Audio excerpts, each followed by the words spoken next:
Sci-fi and fantasy today have come to dominate pop culture. Arguably one of the first such films to really make a significant impact to the industry has been the first Star Wars movie, which was released all the way back in 1978. More specifically, films that deal with stories beyond the mere surroundings and incidents that we are presented with here on Earth. The stars, universe, and beyond have come to intrigue the human mind more than anything else. Something that takes us beyond the blissful monotony of what Mother Earth provides us with is always an interesting experience. Even today, movies such as Interstellar, Gravity, and The Martian have continued to be a critical part of today's culture. The stunning visuals combined with the minimal yet intricate storytelling have made them popular amongst everyone. It is up to debate as to which movie in particular really kicked things off for this subgenre, but many would agree that Stanley Kubrick's 1968 masterpiece, 2001: A Space Odyssey, in many ways gave birth to it.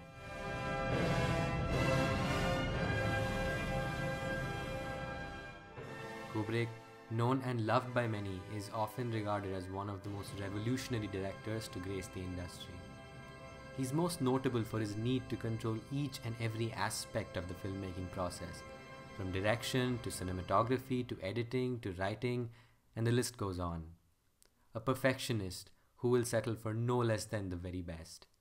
This sheer dominance over every single discipline within the realm of filmmaking has led to him creating several timeless and genre-defining classics, namely A Clockwork Orange, Eyes Wide Shut, The Shining, and most notably, 2001: A Space Odyssey.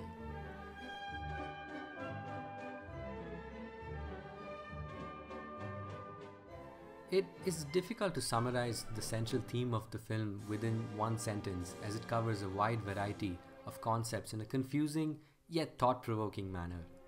In the span of a couple of hours, the film attempts to tell us the story of evolution of all of humankind, from primitive creatures to an advanced civilization making its way to inhabit Jupiter, while also exploring the human mind's inherent greediness and selfishness. It shows us that despite the morally righteous dogmas that mankind proudly upholds, we are still unafraid to loot, pillage, and slaughter our own kind. In a time when a concept like artificial intelligence was practically unheard of, Kubrick doesn't just introduce it, but brings us all the way to the ultimate form of it, where it reaches full human-like consciousness. And what's the first thing the AI does after achieving this? Well, murder.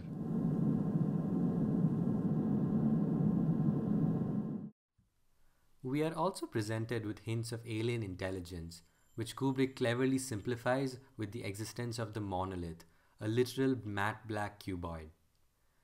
The theme of man sacrificing man is one I found particularly interesting. It all starts off during the dawn of mankind. We see apes fighting each other and a few moments later, murdering each other.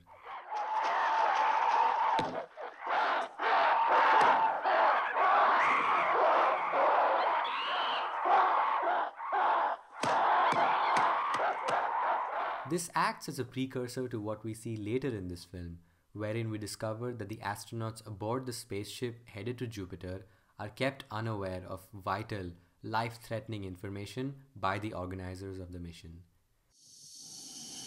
Now that you are in Jupiter's space, and the entire crew is revived, it can be told to you.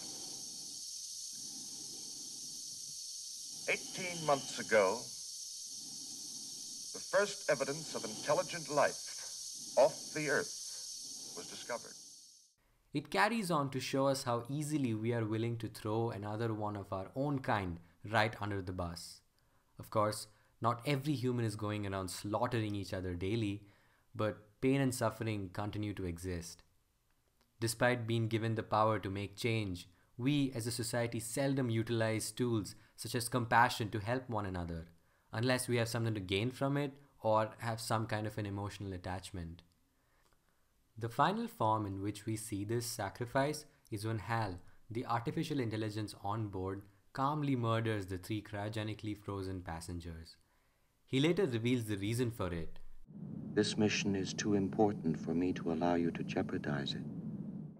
It's a tragedy that a being with power, if given human like consciousness, will invariably cause chaos for its own selfish needs, with little to no regard for others.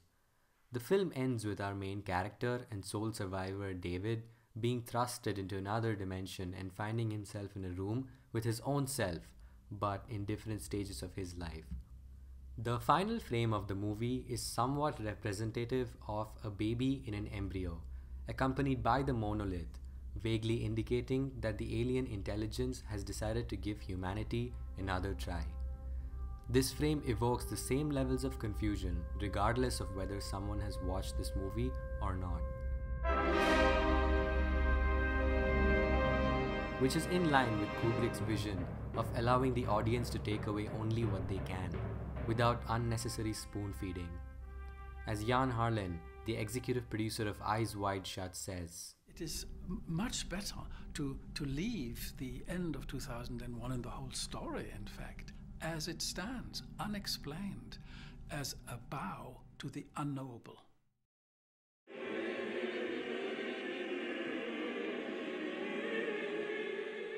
Eerie is a great word to summarize the kind of atmosphere Kubrick builds in this film, and a lot of it is done with the help of audio. The choice for music is vastly varied, where the highs of humanity are covered in a blanket of warm classical music.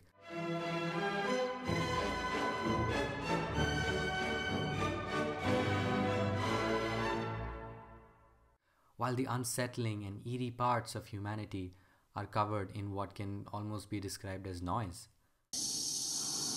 All for the love of you. It won't be a stylish marriage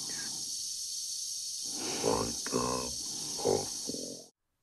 The audio editing, which includes smash cuts instead of your traditional smooth transitions, carries the point home further and is reminiscent of his other works such as in The Shining. Come out, wherever you are.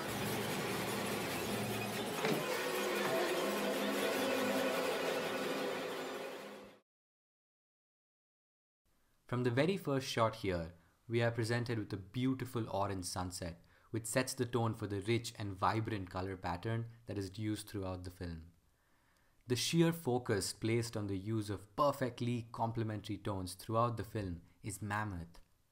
2001: A Space Odyssey is the perfect example of how brilliant lighting is not the sole factor for creating a pleasing image. Looking at what was behind the camera gives us a broader understanding and further proof of this fact. Kubrick goes beyond just the lighting, building sets from scratch, with every color of every object and every inch of the frame being premeditated and planned out. He extracts the most out of every last penny of his budget to access the best of what is available, but also going beyond that, innovating on every step of the way, quite literally inventing new ways to accomplish what he wants visually.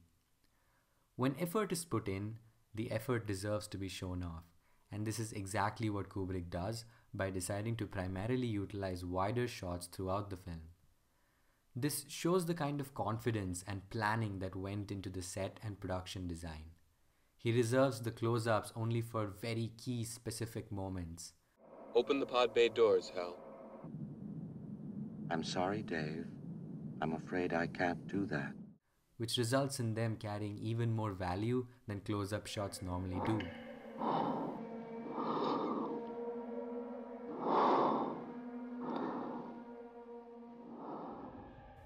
Here's a challenge. Open up the film on your computer, put it on full screen, and then arbitrarily move to a random timestamp and pause. With no hesitation, I can guarantee you that the frame that you stopped at will make for a great wallpaper. Even with the limited resources at hand, Kubrick has managed to create a film wherein every frame is wallpaper worthy, and this shows us that regardless of the tools given to them, a great painter will always make a great painting.